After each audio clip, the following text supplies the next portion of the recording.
The curiosity of those of us outside the secret society clubhouse may be what keeps so many of them going for so long. But the Freemasons? They're the granddaddy of them all, and getting in and staying in isn't exactly easy.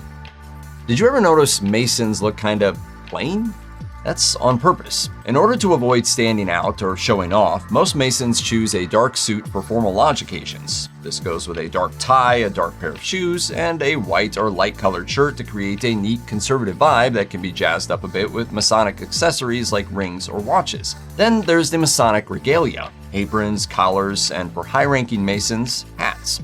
The apron is the piece that recalls the Freemasons' origin as a stonecutters guild, where they made Steve Gutenberg a star. Wait, that's not right. I mean a stoneworkers guild. They still follow the basic design of the worker's garment, now with the symbolism of building good lives instead of imposing structures. Beginners' aprons are traditionally white lambskin, which is exchanged for more distinctive designs as the member rises up within the organization or holds office. In addition to the apron, Masons may wear collars denoting rank or office, but these aren't standardized across lodges and vary in design and structure. The worshipful master, head of an individual lodge, often completes his fit with a top hat.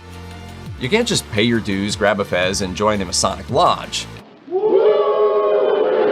There are formal requirements to joining the Freemasons, and then there are the unspoken ones. First and foremost, if you're not an adult male, walk away. There are female-only Freemason-adjacent organizations, but those are spin-offs. Women simply need not apply here. And when it comes to diversity, while racial or ethnic background is theoretically not grounds for exclusion, plenty of lodges have historically fallen short in the inclusion department, especially in the US, where lodges are often still divided along racial lines. Secret societies can still get away with stuff like that by virtue of being secret. You wouldn't let me join with you, you black, boring bastards! A common misconception is that a man must be explicitly invited by an existing Freemason to join. Not true. Existing Masons are actually forbidden to extend an invitation. They can drop subtle hints like, "I think you'd be a good Mason," but the desire to join needs to come from the applicant, who formally petitions for entry, generally to a particular lodge. That lodge then investigates the dude and votes him in or out. Approval must be unanimous. If one of you could put in a word for me, I'd love to be a Freemason. If I was a Mason, I'd just sit at the back, not get in anyone's way. Thank you. Applicants of the Freemasons must be of, quote, good moral character, which leaves plenty of wiggle room for the admissions committee. Some lodges even do background checks. I nearly got in at Hendon. Thank you. Joining for personal gain is an absolute disqualifier, although who's going to admit that in their entrance interview? Wannabe Masons need to commit to learning about and partaking in the ancient customs of Freemasonry, whatever they are. Just what is Masonry, Kipling? Oh, it's an ancient order, dedicated to the brotherhood of man, under the all-seeing eye of God. So, if you're wondering if Christopher Hitchens was a Freemason, well, that'd be a no. Freemasons must believe in a supreme being, no atheists allowed. This requirement is intentionally vague since the Masons aren't a religious organization and don't generally discuss religion when they meet. And theoretically, this opens membership to any member of a theistic religion, or even someone who privately believes in a non-denominational God. I'm the one, creator of the heavens and the earth, Alpha and Omega. Even so, some lodges have historically excluded anyone who doesn't subscribe to the local majority religion. And ironically, some lodges have excluded Jews, even though Freemasonry as a whole has been accused by anti-Semites of colluding with or being controlled by Jewish-led cabals. The supreme being requirement may or may not be on its way out, depending on who you ask. Some lodges no longer enforce this requirement, and there are reportedly debates about whether a generalized spirituality is belief enough. There's an anecdotal report floating around about a modern applicant who worshipped the Old Norse pantheon and believed in Odin. Technically, Odin seems to fall under the supreme being category. I am Odin!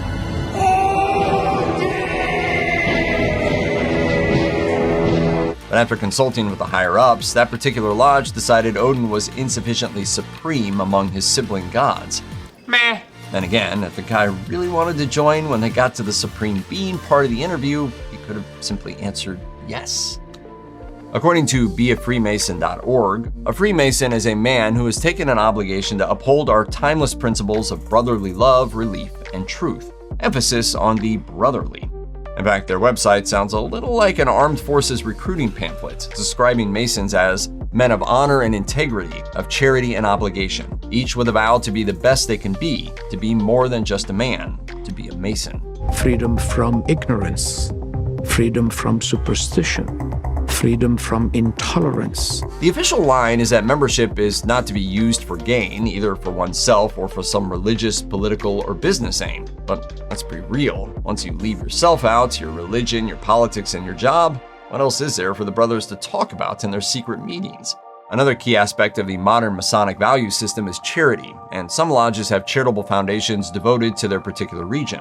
As Freemasonry is pretty decentralized, these organizations have different priorities, from general grant making, elder care, and disease research to providing scholarships, just to name a few. One example is the Red Fez-wearing Shriners, a group of Freemasons who support a network of children's hospitals. Above all, the Masons are a secret society. Freemasons share a wide assortment of secret, and some no longer secret, symbols and rituals, including a classic, the secret handshake. I'm not going to show you the handshake, but what I'll tell you, it's not really a handshake. What it is, it's a grip. Let's face it, secrets are cool. It's been argued that the existence of secret Masonic knowledge, real or not, has seduced enough curious men to join the Brotherhood that the organization survived and thrived for centuries. The secrecy in which the Masons wrap themselves is key to their mystique, but the enduring mystery may have inspired less savory organizations with very real secrets, like the Ku Klux Klan and the Cosa Nostra. Wait! Well, I didn't realize you were a member.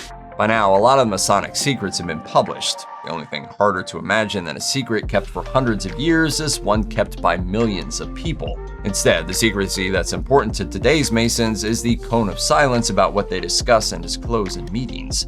If Masons no longer keep esoteric or just plain weird secrets, they may still hide the private revelations of the Brethren.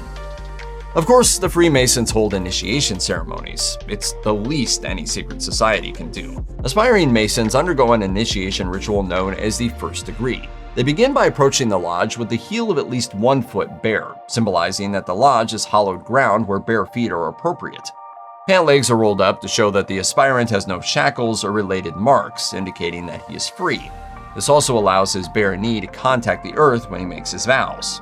No worry if you can just wear jorts and make that whole part easier. And then there's a gender test. The left side of the chest will be bare to show that the potential Mason is not a woman in disguise. The right arm is exposed to prove that he hasn't brought a weapon. This raises the deeply layered question, do the Masons allow lefties? Physically and politically speaking? Finally, in some cases, applicants are blindfolded and led in by a rope around the neck.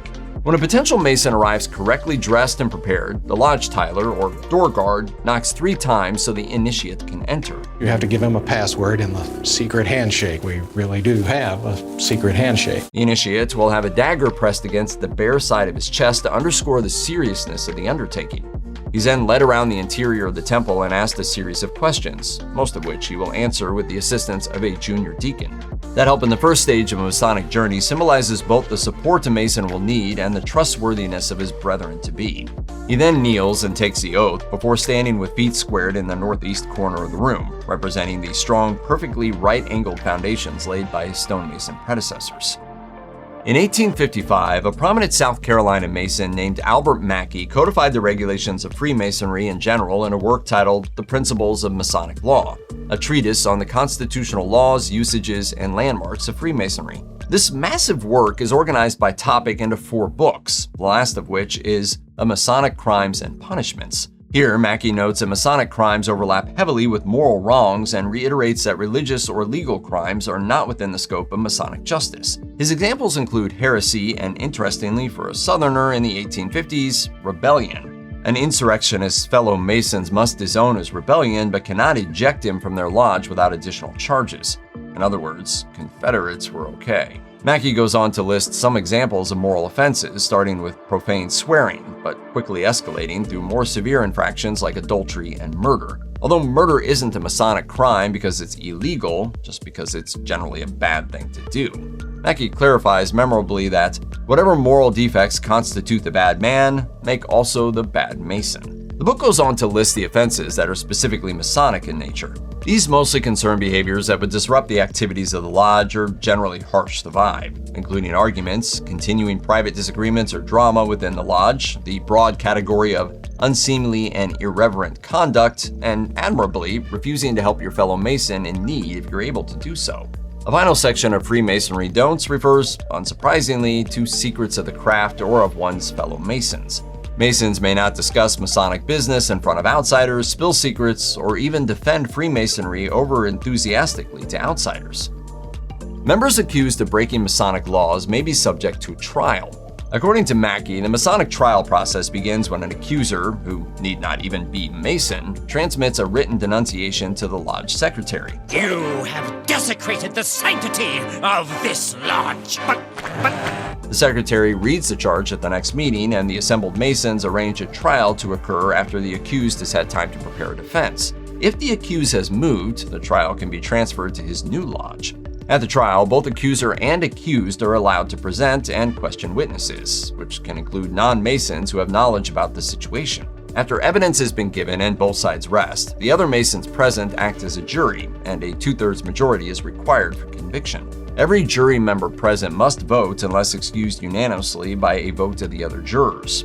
And if the accused is found guilty in a private ballot, a show of hands vote is then taken on what his punishment will be, beginning with the most severe and descending in gravity until a majority votes in favor of a given penance. Please don't kick me out. This society is everything to me. There are 5 options for punishment, and all but the mildest, censure, require a formal trial. After censure comes a formal reprimand by the lodge master, exclusion from a meeting, definite or indefinite suspension, and expulsion, which Mackey, a very serious Freemason, compares to medically necessary amputation for the health of the lodge. You can't be a free-range Freemason. Individual Masons are expected to belong to a particular lodge. That doesn't mean you can't visit other lodges if you want to, but you're required to have a home jurisdiction. That's where you pay your dues. And by dues, we mean the cash that keeps the whole show running. These dues vary by lodge, but can be anywhere from $50 to $500. Which lodge do you hail from? Traveling Lodge 3276. Masons are usually, but not automatically, installed as members of the lodge where they undergo initiation, but once in, they can petition any lodge they like for membership. Resignation from a lodge, called a demit, is generally freely given if the applicant is up to date on dues and not facing any charges within the Masonic system. Unaffiliated Masons remain Masons unless they have been expelled for misconduct, but they lose certain rights if they're not attached to a particular lodge. They may only visit a given lodge once, kind of as a test drive. And until they've joined a lodge, they can't ask for financial help, receive a Masonic burial, or participate in Masonic processions. They still remain bound to all the oaths they've sworn as Masons, though, and are subject to general Masonic discipline. And if worse comes to worse, they are allowed to ask a lodge for help if in dire need.